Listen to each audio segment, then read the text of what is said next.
It's one thing to sell a few records online every now and then. It's another to actually be successful at it long term. We'll walk you through some tips and tricks and expertise that I have learned over the years on selling records online in this episode, talking about records.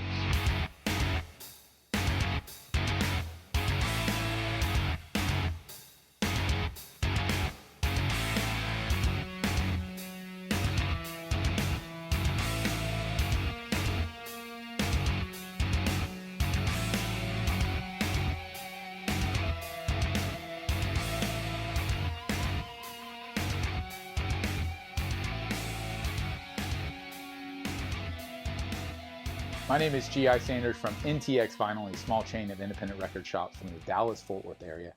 If you're not local but you are in the U.S., you can shop online at ntxvinyl.com and would love it if you'd subscribe to our channel here on YouTube and follow us across social media at NTX Vinyl on Facebook, Instagram, and TikTok. Let's talk about selling records online. The reason why I'm doing this is because it seems so easy. Like, I think most people see online shops, stores, or if you're a record buyer, you go around and you shop on those. And it just seems like a pretty simple thing where you get inventory in and you sell it to customers who want to buy it, right? And on a lot of levels, it can be that simple. If you want to just sell a few records here and there, to aid your collecting, or you've got a few duplicates, or you buy a bigger collection, you want to move a few along, like, it can be a simple thing. What I'm talking about here is actually to be successful at it. Now, success can be defined in a lot of different ways, but I guess for this video, I'm trying to think of, like, how do you do it and sustain it over time to where it's something that becomes a regular part of your day, let's say, right? And you want to figure out a way to actually move inventory. So first of all, let's talk about that.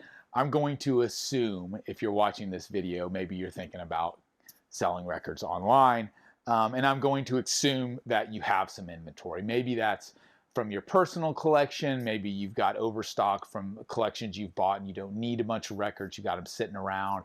Or maybe you want to get into selling new records. You like more modern stuff, and you want to figure out how to compete with other record stores online and sell new releases and indie exclusives and things like that, right? So let's assume that you've got some inventory, or you've got some plans to get some inventory. My only kind of advice there in regards to inventory would be to buy smart. So buy what you think will sell, or what you're confident will sell, and what you stand for, meaning you actually enjoy the music for the most part. You got to start there. Start with what you know. Start with what you're excited about. And then do your best to sell fast. Buy smart and sell fast. Those are two rules that I live by. And what I mean by sell fast is, don't get bogged down, especially in the early days, about, oh, am I making enough money on this one album? Like, I bought it for 25. I'm only selling it for 27. Should I be, I'm only selling it for 30. Like, what's the margin there? Like, those are all things that are important. But in the early stages, I think it's more important to move inventory and to acquire customers. Like, that's the biggest thing, right? So first things first, if you're going to try and start selling records online, I think the best thing to do, because it can be overwhelming, pick one channel, pick one destination, and really work hard at developing that and building credibility. Here's what I mean. There are a lot of places to sell records. You can sell records on your own website. You can sell records on Facebook. You can sell records on Instagram and Discogs and NASDisc and whatnot, and from Amazon and Facebook, and I say Facebook, eBay, Macari, on and on and on. There are so many marketplaces. There are so many what I'll call channels to sell records that it can be completely overwhelming. And I'm gonna come full circle on this at the tail end. But for right now, as far as a starting point, I think the best thing to do for a new seller, someone who's just looking to dip their toe in the water, is pick one. Now, which one should you pick? Well, in my opinion, you should pick whichever one you know best. Pick whichever one you're most comfortable with. If you're already a big Instagram user, maybe you start there. If you do buy a ton and maybe you sell sporadically on Discogs, maybe you should really double down there. The point is, you need to establish yourself somewhere. You need to start developing a customer base somewhere, because that's going to be your base in a lot of ways. And the most important thing you can do in the early stages is to not only develop those relationships with customers, but build that credibility, because you need reviews, you need ratings. Like if you're a new seller, there's a million people selling records, just like there's a million people selling anything else online. So how are you going to stand out? Well, I can tell you, when it comes to records, people live off of reviews and ratings, because they want to make sure that the money they're spending on a certain album is going to someone who knows how to acquire that record, that they actually have it, how to package it, how to offer customer service if something goes wrong. Those are all the things that play into building a customer base and building that credibility. So pick that one sales channel. Doesn't matter what it is. Doesn't matter if it's Facebook or eBay or Discogs or whatnot, or your own website. Doesn't matter where it is. Pick one, establish it, build customers, and build credibility. That's the most important thing to do starting out. The second thing I would say, and I touched on this a little bit already, is to establish your niche. And what I mean by that is, who are you going to be? There are a lot of records out there. Pre-owned records, new records, it doesn't matter. It makes no difference. The point is, you've got to be known for something, and you can't sell everything to everyone. Are you going to sell just a certain genre or genres? Are you going to sell certain eras? Are you going to sell pre-owned versus new, or both? There's a lot of options out there. Figure out what works best for you. I mentioned at the top, what are you passionate about? Figure out what you want to sell based on what you want to stand behind and what you want to be known for. Me, I double down a lot on what I love, from classic rock from the 60s and 70s all the way up to modern day alternative indie. Like, I run the gamut, but I've been doing this many, many years, and so I've broadened my appeal. If I think back to the very early stages when I first started, like, I was selling straight down the middle 60s, 70s classic rock, because that's what I knew, that's what I collected. I very quickly after that got into more like alternative and modern stuff, as I started getting access to new records, but you can't find a lot of those pre-owned, right? But in the end, for me, it was all about, I just want to sell what I love. I want to be able to tell people, hey, buy this album from me. Believe me, it's an amazing record. I love it. I own it. I stand behind it, as far as not only the quality of the item, but the music itself, right? So I think establishing your niche is really, really big, because again, a lot of people out there selling records. How are you going to stand out? You need to be known for something in regards to your products. For the most part, everyone has access to the same records, whether it's pre-owned or whether it's new vinyl. Everyone's working from the same lot of albums and artists and genres and eras, right? So find something that works for you. Find a way for yourself to stand out. Maybe not from everyone, but at least it's stuff that you can stand behind when you sell it to a customer. The other thing that I think is absolutely critical, and again, I touched on it at the very beginning, is customer service. I can't preface this enough. When you're selling online, you don't have the ability to interact with people very much, certainly not face to face, but even maybe just over Messenger, like, you know what that's like. And so you've got to over deliver in every single way. I can't preface this enough. You're a new seller. Nobody trusts you. You have very few, if not any, reviews or ratings. So you better offer a great price, and you better overachieve when it comes to customer service and communication and delivery and all of those things, because you've only got one shot with a lot of people, especially if you're unknown. Again, you're not a big business. You're not a name. No one knows you.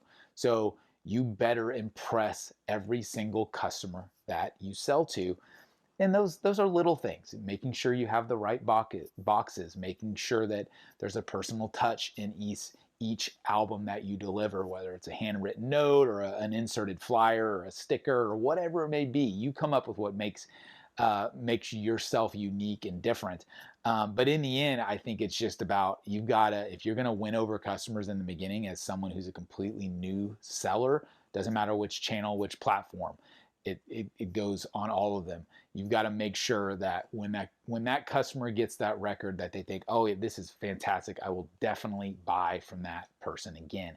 That's what is critical, because when you're in the early stages, you got to build customers one by one. You're going to get a small amount of albums in, you're going to move them to a small amount of customers while you're building up your base. And every single one of them is critically important, especially when it comes to building that credibility. And the way you do that is by over delivering with customer service. All right, so the first thing I said was to pick one sales channel, right?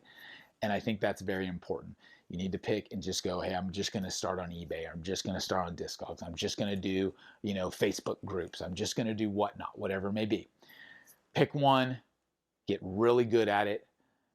Provide unique inventory if you can, provide expertise, provide great customer service, and then you've got that base of that one channel. And maybe that's 10 or 15 customers. Maybe it's a couple hundred customers. Depends how long you're going to establish yourself on that one channel. I would say give it a couple months, honestly. Like, you want to ramp up and get known a little bit, at least on that one channel. Because then the next thing I would encourage you to do is then diversify. Everybody who buys from you in one place will probably buy from you in another. So what you want to do is, if you're starting out, let's just say you're selling on eBay, right? And you've got an eBay store because you've done that for years already. And so it was very easy for you. You know that system. You're selling on eBay for a few months. You're getting good reviews. You're getting good feedback. Then you've got to diversify and go, okay, where else can I sell? Because at a certain point, a record, regardless of what that record is, it's only going to sell if that buyer happens to find that record in that place at the right moment in time when they've got that money ready to spend, right? That doesn't always match up perfectly. Sometimes that takes days, weeks, or months, right? But if you diversify your channels and you've got albums available on multiple channels, so not just eBay, but also Discogs, also on your website, also on Facebook, etc., you're going to increase the likelihood of making a sale, times 100, right? Because people search for records everywhere. Just like we're talking about choosing a platform that to sell on. Think about yourself as a buyer. Where do you buy records at? You go to indie shops locally, but let's talk about online. You may go to websites and shop on websites from independent record stores. You may go to Facebook groups that you're a part of. You may go to eBay. You may go to Discogs. You may shop on live online auctions. Like, people shop everywhere for records. And so the end goal down the line, after you've established yourself, established your niche and your credibility, is figuring out how to spread out and be available to people. Make sure the inventory you have is in as many different places as possible, within reason, that you can manage, so that when a new buyer comes along and they're searching for a specific record, they might find you. If you're only on one sales channel, that's going to make it really hard. Again, you need to start there and build the business, but eventually you've got to diversify, in my opinion, if you want to succeed and have this become profitable long-term, be something that can be impactful for you personally. I think it's very important to diversify and get into all of the different marketplaces. Again, there's a ton of them: Amazon and Walmart and Facebook and eBay and Discogs and NASDISC and whatnot. There are tons. It's just the tip of the iceberg.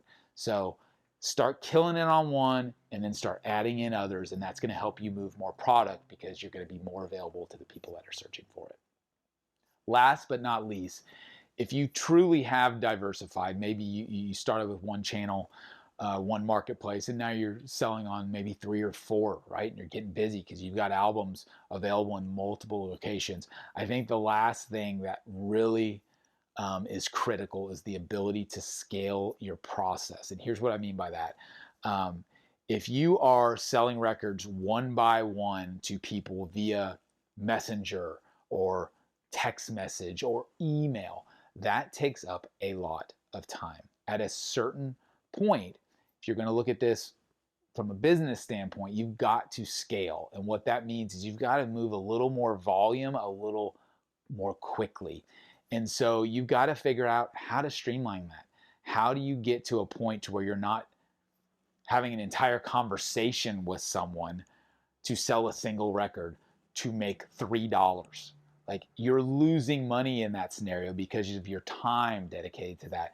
Now, again, this goes directly against over delivering from a customer service standpoint. You've got to still provide great customer service, but you also have to figure out how to scale what you're doing. Otherwise, you'll never get to a point to where it makes any difference to you. And again, success can mean a lot of different things to a lot of different people. And if you're fine with just making a few extra bucks, like, that's totally cool. But if you're looking to actually build this into something real that can be, beneficial for yourself long term, it's going to come down to moving inventory. This is a retail business. And so, moving 5 records is going to mean one thing. If you can scale that up and move 25 of that one title, of that one record, well, that's a lot more meaningful, not only dollars and cents wise, but also from a customer standpoint. You're acquiring a lot more customers. None of that works unless you have a process. You've got to get a process down, not only of communication and sales and promotions, but also shipping and packaging and customer service and fulfillment and all those types of different things. And none of that's easy. And honestly, I learned it all just ad hoc as I got into it to figure out. So you got to figure out what works for you, but just be mindful of it. I'd say when you start out, be thinking, how can I do this better? How can I do this more efficiently? How can I do this faster, as far as where you're selling, how you're selling, and what you're selling to a certain extent. All of that will be really impactful in the long term if you're thinking about that along the way.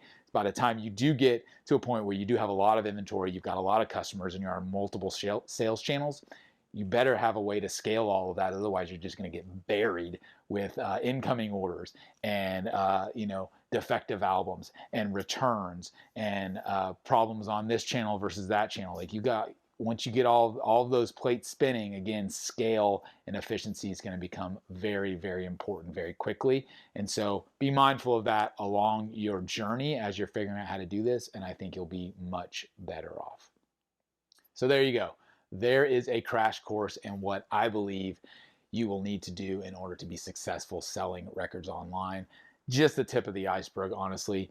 If you've got any specific questions in regards to like inventory or sales channels, what works best here versus there, I'm all ears. I'd love to hear them. Put them in the comments.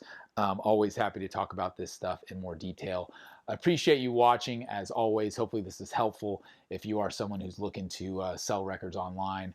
I wish you the best of luck. It's fun.